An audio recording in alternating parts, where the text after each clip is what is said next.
लीजिए, कल का जो टॉपिक आप सभी का अधूरा रहा था, हमने पढ़ा विधानमंडल और विधानमंडल में विधानसभा की बात की और विधानसभा की अध्यक्ष की हम बात कर रहे थे। तो कल तक हमने पढ़ा अध्यक्ष जो होता है वो उपाध्यक्ष को त्याग पत्र देता है, उपाध्यक्ष जो है अध्यक्ष को त्याग पत्र देता है। लीजिए, आज हम बात करने वाले विधानसभा के विशेष शक्तियां, स्पेशल पावर्स क्या हैं। तो सबसे पहली विधायी व मतदान की। तो अध्यक्ष को सदन में सामान्यतः मतदान देने का अधिकार नहीं, ये ध्यान रखना।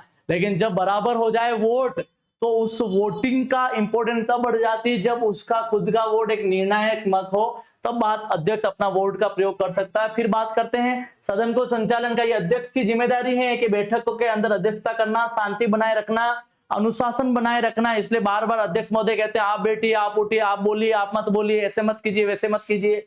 फिर बात करते हैं सदस्यों द्वारा पूछे हुए प्रश्न को, प्रश्न का स्वीकार करना, अस्वीकार करना, ये अध्यक्ष की जिम्मेदारी होती है। और साथ ही सदस्यों को बोलने की जो अनुमति है वो जो है जिसके अंदर है वो हमारे अध्यक्ष के अंदर बोलने की अनुमति जो प्रदान करते हैं अध्यक्ष महोदय करते हैं। वित्तीय व अनुशासन यानी धन विधेयक, कोई भी धन विधेयक होगा या नहीं होगा, इसका अंतिम निर्णय भी अध्यक्ष लेते हैं। और साथ ही दल बदल के संबंधित विवाद का निर्णय लेना, कौन दल बदल रहा है, नहीं बदल रहा, अपनी पार्टी तो नहीं बदल के दूसरी पार्टी में जा रहा, ये निर्णय भी अध्यक्ष। प्रशासनिक भूमिकाओं की बात करें, 3 प्रमुख समितियों के अध्यक्ष होते हैं, एक कार्य मंत्रणा समिति, एक नियम समिति, तीसरा जो है सामान्य उद्देश्य समिति जो है वो जो अध्यक्ष महोदय के अधीन रहती है। आगे बात करते यदि मैं कहूं कि विधानसभा की प्रमुख शक्तियां जो है 4 आयामी विश्लेषण के द्वारा। सबसे पहले विधायी शक्ति, राज्य सूची में 61 विषय और समवर्ती सूची में 52 विषयों पर कानून बनाने का अधिकार है। तो साधारण विधेयक को किसी भी सदन में पेश किया जाता है। फिर बात करते हैं कार्यपालिका पर नियंत्रण कैसे किया जाए, उसके लिए कहा जाता है कि विभिन्न प्रस्ताव, चाहे प्रश्न हो, पूरक हो, चाहे निंदा प्रस्ताव हो, स्थगन प्रस्ताव हो, उसके बाद माध्यम से उसके अंदर जो होता है परिषद को लेके जो बातें होती वो भी हमारा विधानसभा की प्रमुख पावर्स में से आता है। अविश्वास प्रस्ताव सर्वप्रथम केवल विधानसभा में ही लाया जाता है किसी को हटाने का। और सबसे स्पेशल वित्तीय शक्ति की मैं बात करूं, धन से रिलेटेड, तो वित्तीय शक्ति सर्वप्रथम केवल विधानसभा में आती है और अनुदान की मांग जो है वही विधानसभा के अंदर ली जाती है। फिर बात करते हैं निर्वाचन संबंधित जो शक्तियां हैं कि विधानसभा संबंध जो चुनाव की मतदान की बात होगी, राष्ट्रपति का चुनाव है, राज्यसभा के सदस्यों की नियोजता है, विधान परिषद के 1/3 सदस्यों का चुनाव है, और संविधान संशोधन की जो शक्तियां जो आर्टिकल नंबर 368, ये भी सब की सब विधानसभा के अंदर मोस्टली इंपोर्टेंट जो पावर है उनमें से आती है। विधानसभा की जो सीमाएं है, लिमिटेशन है, और संघ की विशेषाधिकार जो है, ये मान लीजिए संसद है, संसद के अंदर विधानसभा आती है। क्यों? संसद में अलग, विधानसभा के अलावा भी लोकसभा, राज्यसभा उसके सदन है।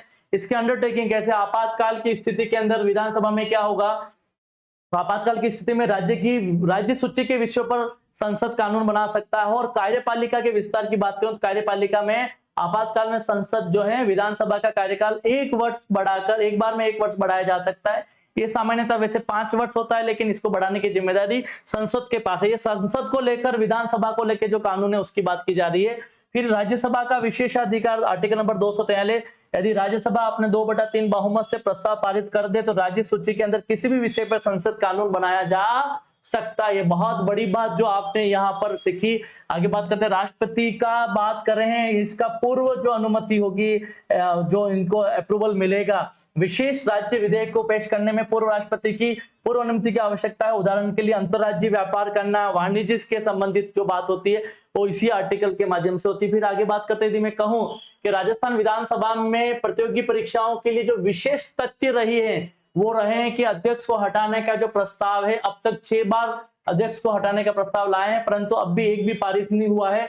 अब उनमें से नरोत्तम लाल जोशी का 2 बार आया है, शांतिलाल चपलोत जी के विरोध में भी 2 बार आया, निरंजन नाथ आचार्य जी के बाद विरोध में 1 बार आया, और गिरिराज प्रसाद तिवारी जी के विरोध में भी 1 बार आया है, लेकिन प्रस्ताव को पारित नहीं होने दिया। गैर सरकारी विधेयक, राजस्थान में विधानसभा में अब तक 4 गैर सरकारी विधेयक जो प्राइवेट मेंबर बिल के कानून बन चुके हैं। पहला जो विधानसभा है वो लोक परिवहन व पशु संरक्षण के बारे में जो कानून बना उसकी बात करता है। फिर दूसरा विधानसभा की बात करें तो इसमें सामाजिक शिक्षा बोर्ड का गठन होता है, और 5वीं विधानसभा में पशु बलि पर जो रोक दी गई वो यहाँ पर एक कानून बनता है।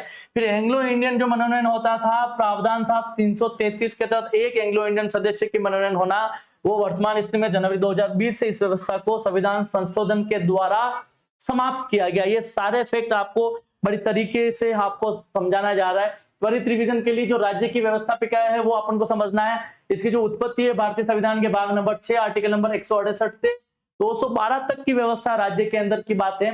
फिर राज्य में विधानमंडल में राज्यपाल, विधानसभा और विधान परिषद जो 6 राज्यों में है।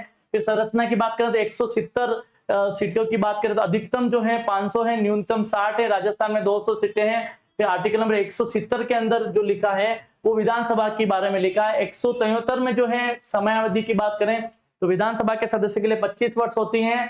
और आप बात करते हैं, यदि मैं कहूं कि इसका जो अध्यक्ष है वो निर्णायक मत के आधार पर बनता है और ये त्याग पत्र अध्यक्ष उपाध्यक्ष को देता है, उपाध्यक्ष अध्यक्ष को देता है। ये बात भी समझनी है। फिर पावर की बात करूं तो वित्तीय, धन विधेयक व अनुदान की बात है, नियंत्रण में अविश्वास प्रस्ताव की बात है और सीमाओं की बात करें तो अधिकतम 1 वर्ष तक बढ़ाया जा सकता है।